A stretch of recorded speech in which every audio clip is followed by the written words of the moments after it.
Kalau kita tengok sekarang, mahasiswa kita sekarang ini adalah mahasiswa generasi X dan Y yang memang terdedah kepada media. Ada Facebook, ada Twitter, macam-macam. Tengah kita berforum ni ada yang tangkap gambar, tengok post kat Facebook, saya join forum ni. Jadi boleh katakan idealisme tu banyak yang masuk. Ada dengan YouTube-nya kan. Sekarang ni kalau kita tengok idea macam mana, tarian yang terbaru ni saya pun kurang arif lah, Gangnam Style. Lepas tu ada K-pop pula. Jadi kita tengok bahawa cabaran ini cabaran yang sukar ataupun cabaran pemikiran, cabaran yang kita tak nampak. Jadi bolehlah Ustaz Fahrul komen tentang cabaran sekarang dan cabaran yang bakal dihadapi oleh mahasiswa. Silakan. Assalamualaikum warahmatullahi taala wabarakatuh. Waalaikumsalam. Alhamdulillah wa syukurillah wassalatu wassalamu ala Rasulillah wa ala alihi wa sahbihi wa man wala. Yang dihormati Saudara Muzamil selaku pengacara, sahabat ahli panel saya, Dr. Raja dan juga Ustaz Akram, khususnya kepada anak-anak yang dikasihi sekalian. Alhamdulillah, syukur kepada Allah Subhanahu Wa Taala kerana pada malam ini Allah telah izinkan kita untuk berbincang sesuatu yang sangat penting yang berkaitan dengan diri kita dan ummah, yang berkaitan dengan keadaan di dunia kita, kerana keadaan di dunia kita ini akan menentukan bagaimana nasib kita di hari akhirat nanti, insyaAllah. Saya nak mulakan satu senario ataupun satu himbauan saja terhadap apa yang saya lalui, supaya dengan itu nanti saya cuba menyurut soalan yang diberikan oleh saudara Pusi Malaysia. Pada 1980-an, ya, 1980, saya masa itu di Universiti Melayu, dan pada waktu itu tentera Rusia telah menyerang Afghanistan, dan bagaimana negara-negara waktu itu sedang memboikot Rusia, dan waktu itu kerajaan boneka ditegakkan atas nama Babrak Kamal waktu itu. Dan pada waktu itu selepas saya ingat lagi, ya, selepas solat Jumaat, ramai mahasiswa yang berkumpul membakar bendera Rusia dan juga membuat ucapan yang berapi-rapi terhadap kecaman terhadap Rusia komunis dan waktu itu. Saya juga terlibat walaupun waktu itu masih lagi diasasi. Rela penting waktu itu ada praktikal oleh kerana kita tergerak sangat ikut. Tetapi saya ada merasa kekosongan kerana selepas hari esoknya, waktu solat subuh di kolej saya itu, second college waktu itu, pemuka-pemuka, pemimpin-pemimpin dan majoriti orang yang laksanakan demonstrasi itu tidak datang pun untuk solat subuh. Jadi saya rasa kenapa berlaku? Sedangkan kalau kita lihat dalam sirahnya, ya, bagaimana orang yang berjuang untuk soal yang besar mesti akrab dengan Allah. Dan persoalan solat bukan persoalan ritual ibadat semata-mata, tetapi ada spiritual yang dibangunkan di situ. Dan bagaimana kekuatan daripada solat itu sebenarnya boleh bergerak ke arah yang lain, kerana orang yang akrab dengan Allah saja yang boleh membantu manusia lain menyelesaikan masalahnya. Bifadillah ya sebab kalau kita jaga Allah, Allah jaga kepada kita. Dan when God is your friend, who is your enemy? Maksudnya apabila kita akrab dengan Allah, tidak ada orang yang boleh memudaratkan pada kita. Sebab itu pada waktu itu saya mengambil keputusan untuk tidak melibatkan diri dalam gerakan-gerakan mahasiswa yang berorganisasi. Ini pandangan saya waktu itu. Saya tak katakan ini benar, tetapi berbezanya saya lebih pergi kepada gerakan-gerakan yang lebih kata membawa usrah, kemudian membentuk begitu, tak pegang jawatan apa-apa, tapi saya lihat lopang yang ditinggalkan itu perlu diisi dengan sesuatu yang lebih mendasar ataupun lebih hakiki. Baiklah, inilah yang saya nak jadikan asas kepada perbincangan apabila kita sebagai mahasiswa bila nak mendepani cabaran globalisasi, ya, kita kena ingat peranan kita yang utama. Yang pertama, kita sebagai hamba Allah. Yang kedua, kita sebagai khalifah di muka bumi. Sebagai hamba Allah, kita kena jadi baik. Sebagai khalifah, Kita kena yang dikatakan siasatul dunia iqamatud din, mengurus dunia ini dengan menegakkan agama, iaitu kita nak memberi kebaikan.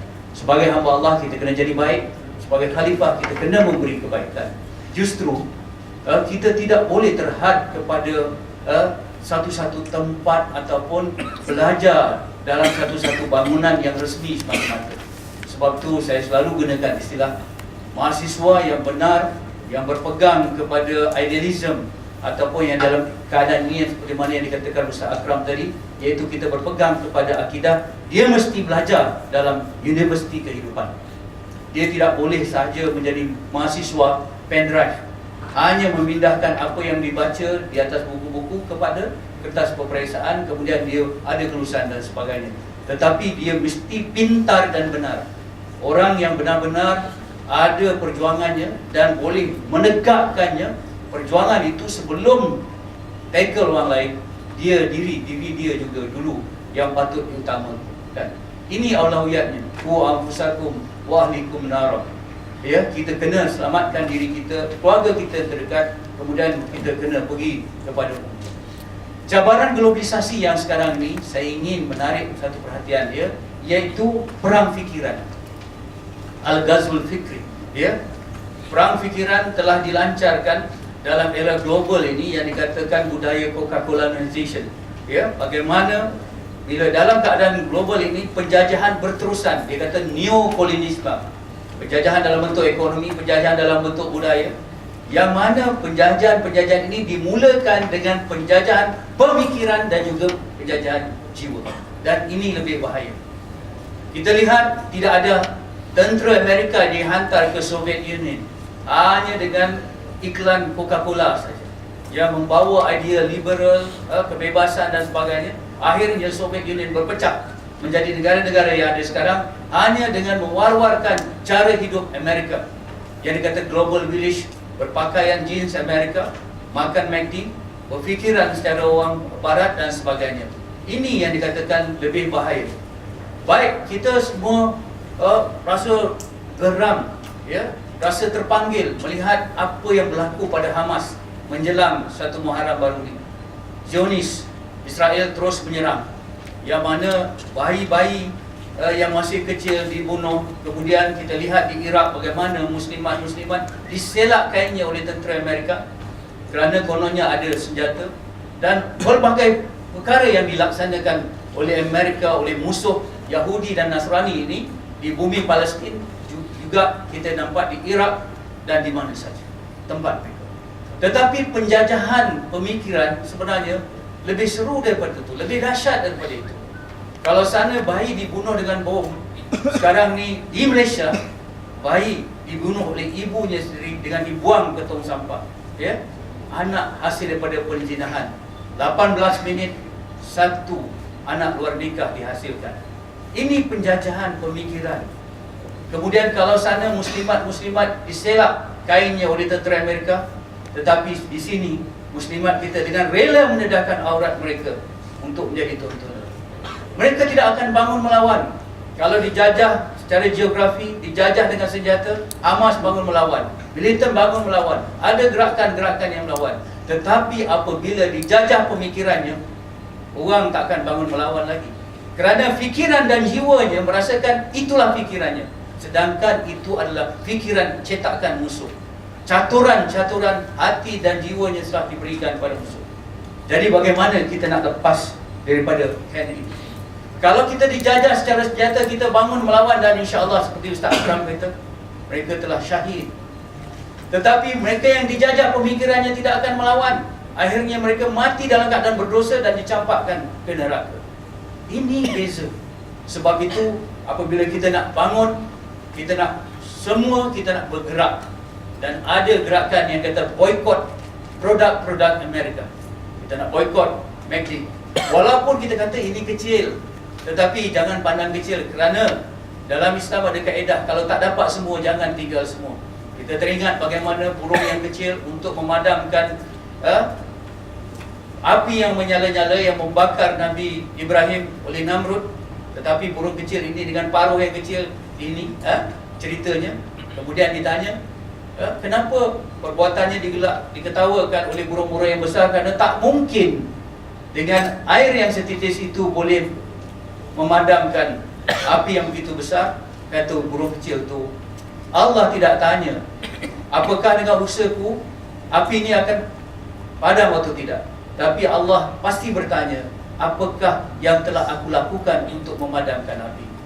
Ayat ini kita dengar.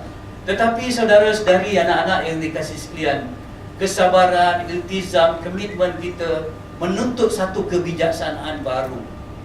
Ya, kita tidak boleh fikiran kita hanya committed, tetapi kita tidak boleh meneroka satu perkara-perkara yang think outside the box, berfikir di luar kotak. Ini cabaran kita. Apabila mendepani al-ghazwul fikri, penjajahan dalam bentuk pemikiran ini, kita mesti lawan fikiran dengan fikiran. Kita mesti lawan penjajahan dalam bentuk jiwa ini dengan kejiwaan kita. Ya, apa yang boleh dilakukan bagi saya lebih utama sekarang memboikot cara hidup Yahudi daripada memboikot produk Yahudi. Apa yang Yahudi tidak suka dalam pada kita? Walan tardu ankal yahudu walan nasara hatta tattabi'a millatahu. Paling Yahudi, dia tidak redha selagi kita tidak ikut millah mereka, cara hidup mereka. Ini yang paling dibenci. Mari kita lawan mereka dengan sesuatu yang paling mereka benci, iaitu kita dengan amalkan cara hidup Islam. Boikot cara hidup mereka. Mampukah kita, misal kata contoh, ya, tinggalkan pergaulan bebas, kita tutup aurat, ya, kita laksanakan sistem yang lebih adil dari segi pengagihan ekonomi. Dalam sosial kita, misal kata contoh, dalam pelajaran kita, kita mesti menjadi orang yang iltizam dengan pelajaran kita. Tak cukup makan, tetapi mesti tinggi daripada yang itu. Supaya apa? Bila kita ada kuasa, bila kita ada, bila kata ada kedudukan, bukan kuasa itu menjadi matlamat, tapi jadi alat. Kerana bila dikatakan anda perlu memimpin umat, apa yang anda perlu? Apabila disebut tentang pemimpin, kita bercakap tentang influence, pengaruh. Sebab itu apabila ada kewibawaan bagi anda, ya, ada kepercayaan bagi anda, anda kelihatan mempamerkan akhlak yang selaras dengan apa yang anda ucapkan, waktu itu orang ada kepercayaan pada anda dan anda boleh memimpin walaupun tanpa jawatan. Ini penting. Anak-anak yang dikasihi sekalian, marilah kita mengamalkan cara hidup Islam. Kerana itulah yang akan menyebabkan kita dapat menangkis yang kata globalisasi ataupun cabaran-cabaran yang hendak satu hegemoni ataupun satu bagaimana supaya seluruh dunia ni macam satu kampung yang penghulunya adalah Amerika, Global Corp ini. Jadi kita mesti nafikan. Sebab itu, dengar ya anak-anak ya, untuk kita menolak penjajahan musuh-musuh lahir kita. Musuh orang Islam ni ada 5. Yang pertama kita tengok orang kafir, Yahudi dan Nasrani terutamanya. Yang kedua, kita lihat orang munafik, ya.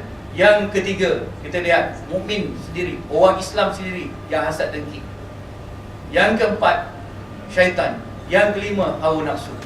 Marilah kita mengamalkan apa yang dikatakan, kalau kita dapat melawan musuh batin kita, musuh zahir kita, insya-Allah akan dapat kita kalahkan.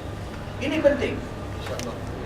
Jadi ini sebagai satu permulaan kata pertanyaan kepada itu, insya-Allah untuk bertindak global, kita mesti dalam hati kita yang kita sediakan hati yang ampuh untuk menghadapinya, insya-Allah. InsyaAllah. InsyaAllah. Terima kasih kepada Ustaz Barul.